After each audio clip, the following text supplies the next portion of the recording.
Aquella nena que de petita va veure sense comprendre-ho com els seus pares la deixaven a casa de l'avi, enmig d'una intensa nevada, ara, ja dona,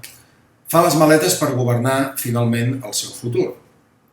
El que ha passat mentrestant, el perquè d'aquella fugida forçada dels pares cap a un utòpic destí de llibertat,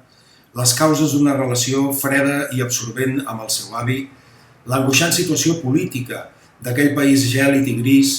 on tot sembla dominat per la mediocritat i la desconfiança, la lluita d'aquella noia per entendre i ser entesa serà el que la novel·la ens anirà revelant al llarg de les seves pàgines.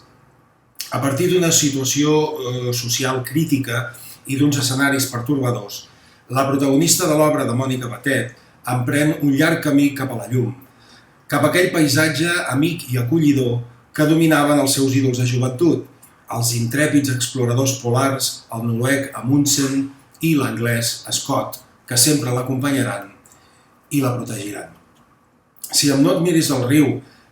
Mònica Batet ens submergia a les aigües d'un riu de misteris irresolts, ara, a neu, ossos blancs i alguns homes més valents que els altres, serà la immensitat del paisatge àrtic el que ens embolcallarà i protagonitzarà una història de superació i de lluita contra el fred més insuportable, el de l'opressió.